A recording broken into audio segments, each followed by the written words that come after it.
नमस्कार दोस्तों, आइए जानते हैं राजस्थान की 25 फटाफट बड़ी खबरों को केवल 10 मिनट में। उससे पहले आप ये वीडियो कहां से देख रहे हैं हमें कमेंट में जरूर बताएं। साथ ही वीडियो को लाइक करके चैनल को सब्सक्राइब जरूर कर दें। राजस्थान में हाईवे पर उतरे भारतीय वायुसेना के विमान देखकर चौंक जाएंगे आप। भारत पाकिस्तान सीमा से सटे क्षेत्र जालोर में आज भारतीय वायुसेना का बड़ा अभ्यास देखने को मिला। अगड़ावा क्षेत्र में नेशनल हाईवे 925A पर बनी आपातकालीन हवाई पट्टी पर भारतीय वायुसेना के युद्धक विमानों ने सफल लैंडिंग की। यह अभ्यास वायुसेना की महागजराज के तहत हो रहा है। राजस्थान के मुख्य सचिव का क्यों हुआ अचानक ट्रांसफर? सामने आए ये 3 बड़े कारण। 13 महीने बाद होना था रिटायरमेंट। बीती रात राजस्थान की नौकरशाही में भूचाल आ गया है। राज्य के मुख्य सचिव सुधांश पंत का अचानक दिल्ली ट्रांसफर हो गया है। 1991 बैच के वरिष्ठ IAS अधिकारी पंत को केंद्रीय सामाजिक न्याय एवं अधिकारिता मंत्रालय में सचिव नियुक्त किया गया है। यह नियुक्ति वर्तमान सचिव Amit Yadav 1991 batch AGMIUT cadre के रिटायरमेंट के बाद प्रभावी होगी। राजस्थान में गिरफ्तार मौलवी के मोबाइल से खुलेगा राज। आतंकी नेटवर्क की पड़ताल में जुटी ATS गुजरात ATS की कार्रवाई में पकड़े गए आतंकियों के राजस्थान कनेक्शन को लेकर जांच अब तेज हो गई है। ATSIG विकास कुमार ने बताया कि गुजरात में पकड़े गए आतंकियों से जुड़े नेटवर्क की कड़ियों की पड़ताल राजस्थान में भी की जा रही है। उन्होंने कहा कि सीमा पार से बड़े पैमाने पर हथियार और अवैध सामान की तस्करी के खिलाफ एजेंसियों ने समय समय पर इस पर प्रभावी कार्रवाई की है। अंता उपचुनाव के एग्जिट पोल से पहले फलोदी सट्टा बाजार का अनुमान देखिए किसे मिल रही बरहत। राजस्थान की अंता विधानसभा सीट पर मंगलवार को शाम 6 बजे उपचुनाव के लिए मतदान संपन्न हुआ। यहां कांग्रेस भाजपा और निर्दलीय उम्मीदवार के बीच त्रिकोणीय मुकाबला रहा है। सुबह 7 बजे से शाम 6 बजे तक मतदान में रिकॉर्ड 80% से ज्यादा वोटिंग हुई है। मतदान के बाद एग्जिट पोल के नतीजे आने शुरू हो गए हैं। अंता उपचुनाव से पहले बिहार विधानसभा चुनाव 2025 के एग्जिट पोल सामने आए हैं। राजस्थान में OPS पर बवाल। रोडवेज कर्मचारियों ने काली पट्टी बांधकर सरकार के खिलाफ किया प्रदर्शन। राजस्थान में OPS समाप्त करने के आदेश के खिलाफ विरोध तेज हो गया है। रोडवेज मुख्यालय और सभी इकाइयों में कर्मचारियों ने काली पट्टी बांधकर प्रदर्शन किया। संघ ने चेतावनी दी कि यदि आदेश वापस नहीं लिया गया तो 18 नवंबर को शहीद स्मारक पर बड़ा धरना होगा। राजस्थान में हाई अलर्ट। दिल्ली में धमाके के बाद भीड़ वाली जगहों पर चेकिंग। अजमेर दरगाह के बाहर RAC तैनात।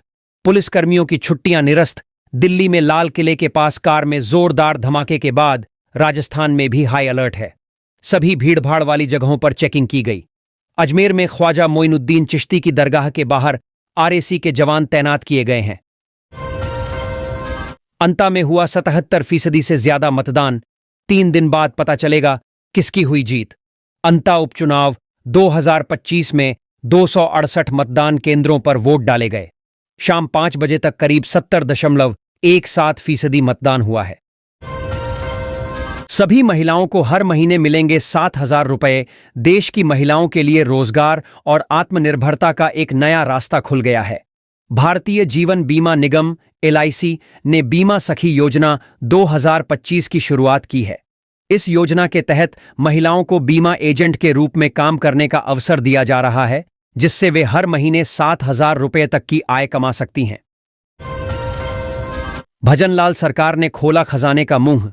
राजस्थान के 31 जिलों के 50 लाख किसानों को मिलेंगे 1,000 करोड़ रुपए।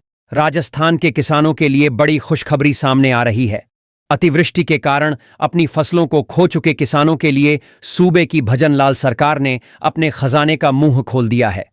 राजस्थान सरकार ने अतिवृष्टि से प्रभावित प्रदेश के 31 जिलों के 50 लाख से अधिक किसानों को राहत देने के लिए 1,000 करोड़ रुपए स्वीकृत किए हैं। पथरी, चर्म और शिशु रोगों का मुफ्त इलाज कर रहा यह अस्पताल हर साल आते हैं 25,000 मरीज। राजस्थान के नागौर जिले के परबतसर में एक ऐसा अस्पताल है जहां पिछले 31 वर्षों से बिना 1 रुपये लिए गरीबों का इलाज किया जा रहा है। श्री दशरथ लाल नथमल बंग चैरिटेबल ट्रस्ट द्वारा संचालित यह होम्योपैथिक अस्पताल मानवता की मिसाल बन चुका है, जहां हजारों मरीजों को निःशुल्क उपचार और नई जिंदगी मिल रही है। भजनलाल सरकार राजस्थान में दिसंबर में 20,000 युवाओं को देगी बड़ा तोहफा, संवर जाएगी जिंदगी। जाने पूरा प्लान। राजस्थान की भजनलाल सरकार सूबे के युवाओं के लिए बड़ा तोहफा लेकर आ रही है। मुख्यमंत्री भजनलाल शर्मा के निर्देश पर राजस्थान में आगामी दिसंबर माह में रोजगार उत्सव का आयोजन किया जाएगा। इसमें प्रदेश के 20,000 युवाओं को विभिन्न विभागों में सरकारी नौकरी के नियुक्ति पत्र सौंप जाएंगे। राजस्थान में कड़ाके की ठंड। फतेहपुर में न्यूनतम तापमान 6.8 डिग्री। राजस्थान में ठंड का असर लगातार बना हुआ है। उत्तरी हवाओं के चलते प्रदेश के कई हिस्सों में न्यूनतम तापमान 10 डिग्री सेल्सियस से नीचे दर्ज किया गया। बॉलीवुड स्टार और पूर्व सांसद धर्मेंद्र की हालत नाजुक। जानिए राजस्थान से क्या है उनका रिश्ता। दिग्गज अभिनेता और बीकानेर के पूर्व सांसद धर्मेंद्र की तबीयत नासाज है। 89 साल के धर्मेंद्र को सोमवार को सांस लेने में तकलीफ होने पर मुंबई के ब्रीच कैंडी अस्पताल में भर्ती कराया गया है। राजस्थान बॉर्डर पर पाक वायुसेना की पेट्रोलिंग। अजमेर दरगाह समेत प्रमुख स्थलों पर सुरक्षा बढ़ाई। राजधानी दिल्ली के लाल किले के पास हुए जोरदार कार ब्लास्ट के बाद राजस्थान में भी सुरक्षा के पुख्ता इंतजाम किए गए हैं।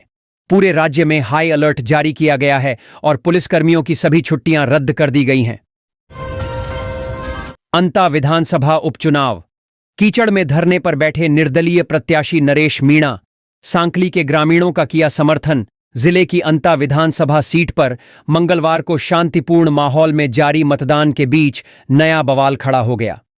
निर्दलीय प्रत्याशी नरेश मीणा कीचड़ भरे रास्ते में धरने पर बैठ गए।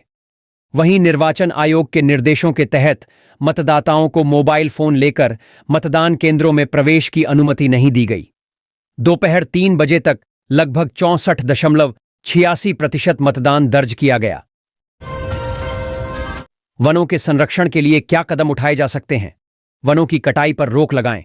विकास के नाम पर वनों की अनियंत्रित कटाई पर रोक लगानी चाहिए। केंद्र व राज्य सरकार को वन संरक्षण के लिए ठोस कानून बनाने चाहिए। स्थानीय स्तर पर लोगों को वनों के महत्व से परिचित कराकर वन संरक्षण को बढ़ावा दिया जा सकता है। किसान कलेवा योजना से अब तक 26,000 किसानों ने लिया लाभ। अब फल सब्जी मंडी यार्ड में लागू करने की मांग। अलवर में किसान कलेवा योजना के तहत किसानों, पल्लेदारों और तुल्लारों को मंडी में 5 रुपये में पौष्टिक भोजन उपलब्ध कराया जाता है। इस योजना का उद्देश्य उन्हें लंबे समय तक मंडी में काम करने के दौरान सस्ते और अच्छे भोजन की सुविधा देना है। योजना में एक थाली में 8 चपाती, 125 ग्राम दाल, 125 ग्राम सब्जी, सर्दियों में 50 ग्राम गुड़ और गर्मियों में 200 मिलीलीटर छाछ प्रदान की जाती है। अब तक 26,000 से अधिक किसान और पल्लेदार इस योजना का लाभ उठा चुके हैं। राजस्थान हाईकोर्ट के फैसले के बाद मंडरा रहा खतरा। क्या जयपुर की इन कॉलोनियों के लोग हो जाएंगे बेघर? राजस्थान हाईकोर्ट ने आवासन मंडल की भूमि पर बनी 40 कॉलोनियों से जुड़े मामले में फैसला सुनाते हुए 4 हफ्तों के भीतर अवैध कब्जे हटाने और रिपोर्ट पेश करने को कहा।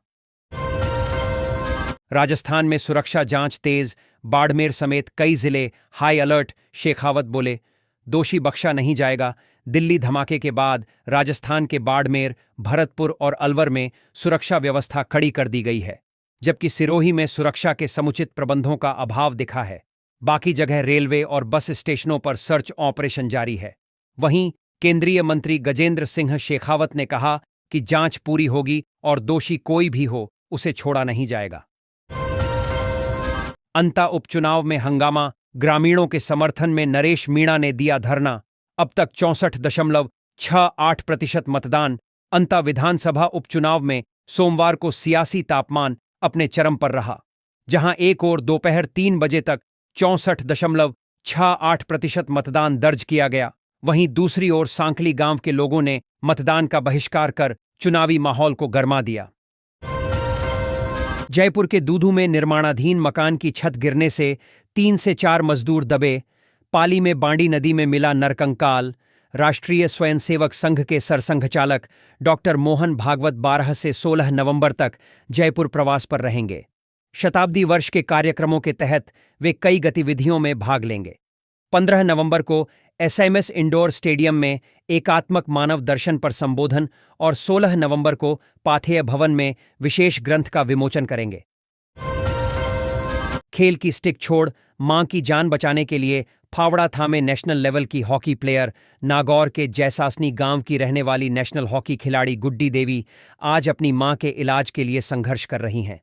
कुछ महीने पहले खेत में काम करते समय उनकी मां को सांप ने काट लिया था, लेकिन इस दर्दनाक घटना के बावजूद मां ने बेटी से अपनी हालत छिपाए रखी। गुड्डी, जो पहले राज्य स्तरीय हॉकी प्रतियोगिता में गोल्ड जीत चुकी थीं, अब खेतों में मजदूरी करती हैं और अपनी मां का इलाज कराती हैं।